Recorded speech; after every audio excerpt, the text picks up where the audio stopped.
একদিকে যেমন আপনাদেরকে দেখালাম হাসপাতাল থেকে রোগী নিখোঁজ হয়ে যাচ্ছে, ঠিক তার পাশাপাশি আরও একটা ছবি দেখুন যেখানে শিশুর চিকিৎসায় গাফিলতির অভিযোগ সামনে আসছে। রায়গঞ্জ মেডিকেল কলেজ হাসপাতালে কার্যত দুমদুমার এই ঘটনাকে কেন্দ্র করে কর্তব্যরত চিকিৎসকদের ওপর হামলার অভিযোগ, রোগীর পরিজনদের সঙ্গে বচসা, ধস্তাধস্তি।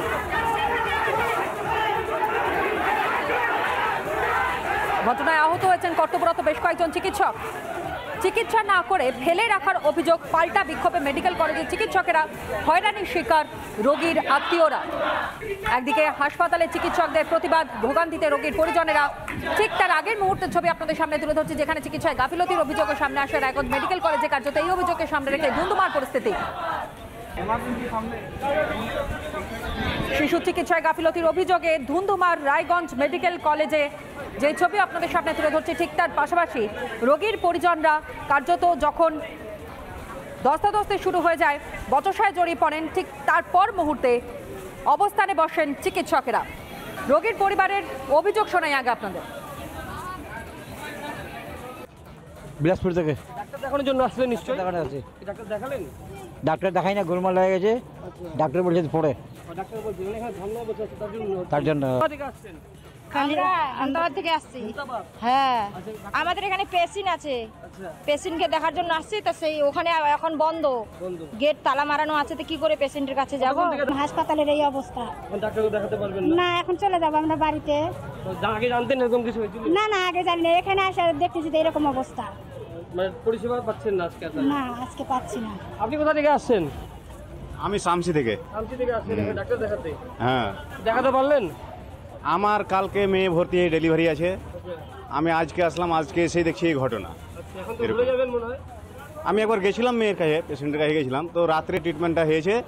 সকালবেলায় কিন্তু আর কইছে আমার টয়লেটে গেছিলাম, আর ট্রিটমেন্টটা হয়নি। ট্রিটমেন্ট হচ্ছে না এখন? না, পরিষেবা বন্ধ। পরিষেবা এখন বন্ধ। আপনি কোথা থেকে আসছেন? আমি রামডাঙ্গা থেকে এসেছি দাঁতে দেখার জন্য। এখন চিকিৎসা হচ্ছে না, এখন এখানে দাঁড়িয়ে আছে। ওইরকম সকাল 10টা থেকে এসেছি, এখানে কোনো চিকিৎসা মিকিৎসা নাই, সব কিছু বন্ধ। ঘুরে আসলাম এখন তো ঘুরে যাবেন আবার? হ্যাঁ, ঘুরে যাবো এখন। শিশু চিকিৎসায় গাফিলতির অভিযোগ সামনে আসবার পরেই কার্যত চিকিৎসকেরা তার অবস্থানে বসেছেন। চিকিৎসক রাহুল রায়ের বক্তব্য আপনাদের শোনাই। ভুল চিকিৎসার অভিযোগ উঠতেই পারে। ভুল চিকিৎসা কোনো ডাক্তারবাবু যদি করেও থাকে, সেটা কিন্তু ইচ্ছাকৃত কোনোভাবে কখনো কেউ করে না। আমরা ডাক্তার হয়েছি, আমরা চিকিৎসক হয়েছি, আমরা ওথ নিয়ে বড় হয়েছি যে আমরা আমাদের পেশেন্টের যথাসাধ্য নিজের প্রাণ ক্ষয় করেও প্রাণ বাঁচানোর চেষ্টা করি। এখানে দাঁড়িয়ে এরকম একটা থ্যাঙ্কলেস জবের মধ্যে পরিণত হয়ে যাচ্ছে ডাক্তারি প্রফেশনটা, যেখানে একটা পেশেন্টের সামান্য একটা গাফিলতির অভিযোগের জন্য কোনোভাবেই কিন্তু তার গায়ে হাত তোলাটা কিন্তু জাস্টিফাইড নয়। হঠাৎ করে আমার রাগ হয়ে গেল, আমি একটা চেয়ার ছুঁড়ে মারলাম, একটা হাত তুলে দিলাম, এটা কিন্তু হয়নি। তারা তখন চিকিৎসকদেরকে এটাও বলেছে বলে আমি শুনেছি যে আগের বার মারতে পারিনি, এবার মারব। ডিকম্পেনসেটেড লিভার ডিজিজ নিয়ে একটা পেশেন্ট গত কিছুদিন আগে ভর্তি হয়েছিল। সে পেশেন্টটার অ্যাসাইটিস অর্থাৎ পেটটা কোনো কারণে জলে ভরে গেছিল, ফুলে গেছিল। সেই পেশেন্টের চিকিৎসাটা ঠিকভাবে যেটা ওরা যেভাবে চাইছিল সেভাবে করতে পারা যায়নি। পেশেন্টটা আনফর্চুনেটলি পরের দিকে কোলাপস করে যায়। সেই রাগটা ওরা চেপে রেখেছিল, এবার সেই রাগটার ওরা বহিঃপ্রকাশ করেছে বলে ওরা সেটা কালকে কিন্তু মারামারির সময় জানিয়েছে যে আগের বার মারতে পারিনি, তার জন্য এবার মারছি। মেডিকেল কলেজের বেড থেকে উধাও হয়ে গেল রোগী। ঘটনায় তাম্রলিপ্ত মেডিকেল কলেজে চাঞ্চল্য, চিন্তায় নিখোঁজ রোগীর পরিবার। নিখোঁজ নন্দকুমার ব্লকের বাসিন্দা বাসন্তী রায়। শ্বাসকষ্ট নিয়ে হাসপাতালে ভর্তি হয়েছিলেন তিনি এবং আজ সকাল থেকেই তার খোঁজ পাওয়া যাচ্ছে না। নিখোঁজ হয়ে গিয়েছেন ওই রোগী। তাম্রলিপ্ত মেডিকেল কলেজ থেকে উধাও রোগী এবং কার্যত চিন্তার মধ্যে পড়েছেন রোগীর পরিবার পরিজনেরা। শ্বাসকষ্ট নিয়ে হাসপাতালে ভর্তি করা হয় তাকে। এরপরেই আজ সকাল থেকে কোনো রকমের কোনো খোঁজ পাওয়া যাচ্ছে না ওই রোগীরা। তারপরেই কার্যত হাসপাতাল কর্তৃপক্ষের ভূমিকা নিয়ে প্রশ্ন উঠতে শুরু করে দিয়েছে। যারা নজরদারিতে ছিলেন তারাই বা কি করছিলেন সেই মুহূর্তে? রোগী কি করে হাসপাতাল থেকে উধাও হয়ে যায় সেই নিয়ে প্রশ্ন তুলেছেন রোগীর পরিবারের সদস্যরা। শুনুন। তবে সিকিউরিটি কি তারা ঘুমাচ্ছে না তারা কি করতেছে? বিশ্বাস করে তো ভর্তি করা হয় রুগী। তাহলে এই যে রুগী বেড়ে যাচ্ছে, কি করছে না করছে কি তার? বুধবার 10টার দিকে ভর্তি হয়েছে। ওই 2টা, 2:30, 3টার দিক আমি পেশেন্টকে একদম খুঁজে পাচ্ছি না কোথাও। মানে কালকে রাত্রে? হ্যাঁ, আজকে এই যে বৃহস্পতিবার রাত থাকতে পেশেন্টকে পাওয়া যাচ্ছে না। তাহলে ও পেশেন্টটা গেল কোথায়? উনি তো একবারে সুস্থ মানুষ, যে হাঁটাচড়া করে উনি বেরিয়ে দৌড়ে ছুটে যেতে পারবে, তাও যেতে পারবেনি। যে রাত ছিল উনি একবারে যেতেই পারবেনি। উনি তো কোথাও গলি কোথাও চিনেনি, যে অত দূর রাস্তা উনি চলাফেরাও ভিতর থাকতেও কোথাও বেরাইতে পারবেনি।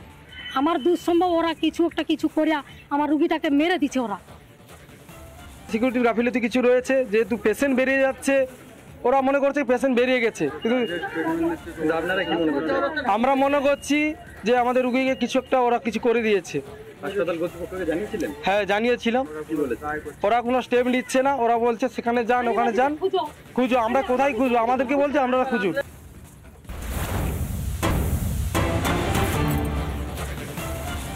এবার মিড ডে মিলে বিষাক্ত বিছের সঙ্গে খাবারে কিলবিল করছে পোকা, যে ছবিও সবার প্রথম রিপাবলিক বাংলা আপনাদের সামনে তুলে ধরছে। দেখতেই পাচ্ছেন ছাত্রীদের হাতে রয়েছে সেই খাবার, যারা রীতিমতন এই ছবি দেখবার পর ভয় পান এবং সেখান থেকে পরিমরি করে পালিয়ে বেড়ান ছাত্রীরা। যে ছবি দেখাচ্ছে এই মুহূর্তে মিড ডে মিলে, সেখানে বিষাক্ত বিছে পাওয়া গিয়েছে।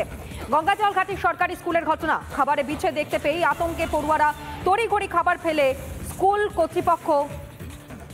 কেন বারবার শিশুদের জীবন নিয়ে রীতিমতন ছিনিমিনি খেলা হচ্ছে, অভিভাবকরা প্রশ্ন তুলেছেন।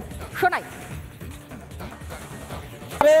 মানে পরিবেশন হয়েছে, পরিবেশন হওয়ার পর হেডমাস্টার মশাই বলেছেন নাকি যে ওই বিষয়টা ফেলিয়ে দে, সাইডে সরাই দিয়ে পরে খাবারটা খেয়ে নেয়। হেডমাস্টার মশাইকে জানানো হয়েছে, হেডমাস্টার মশাই ছুটি দিয়ে বাড়ি চলে গেছেন। হ্যাঁ, প্রশাসনকে জানানো হয়েছে। কিছু ছেলে হয়তো অসুবিধা ফিল করছে হয়তো ভিতর থেকে, কিন্তু এখন তো প্রকাশ্যে আসছে না কিভাবে কি হচ্ছে। ঠিক আছে, যদি পরবর্তী হয় তাহলে সেরকম ব্যবস্থা নেওয়া হবে বা করতে হবে আমাদের। এখন প্রশাসনের গাড়ি এসছে, কিন্তু সেরকম তো দেখছি কোনো স্টেপ নিচ্ছে না। দায়িত্ব করে যদি না খাওয়াতে পারে বাচ্চাদের, তাহলে মিড ডে মিল রাখার কি দরকার? খাবারের জন্য যদি ছেলেরা মারা যায়, খাবারের জন্য যদি অসুস্থ হয়, এটা তো কর্তব্য নয়। সব ব্যাং আরশোলা টিকটিকি কোনো কিছুই বাদ ছিল না। আর এর মধ্যে নবতম সংযোজন হলো বিছে। মিড ডে মিলের খাবারে যে বিষাক্ত বিছে পাওয়া গিয়েছে তা নিয়ে স্কুল কর্তৃপক্ষ সত্যি কি কিছু জানতো না? কি বলছেন পঞ্চায়েত প্রধান, শোনাই একবার।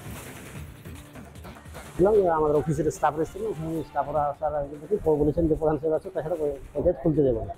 আমি আসলাম, আসার পর বললাম যে এখন স্কুলের ব্যাপারটা সম্পূর্ণ আলাদা, পঞ্চায়েত আলাদা। কিন্তু তারপর থেকে ওরা আমার পঞ্চায়েত খুললাম, আমরা পঞ্চায়েত যথাযথ এসেছি। বাকি ব্যাপারটা আমি এখন থেকে আরও অন্য কিছু বলতে পারছি না।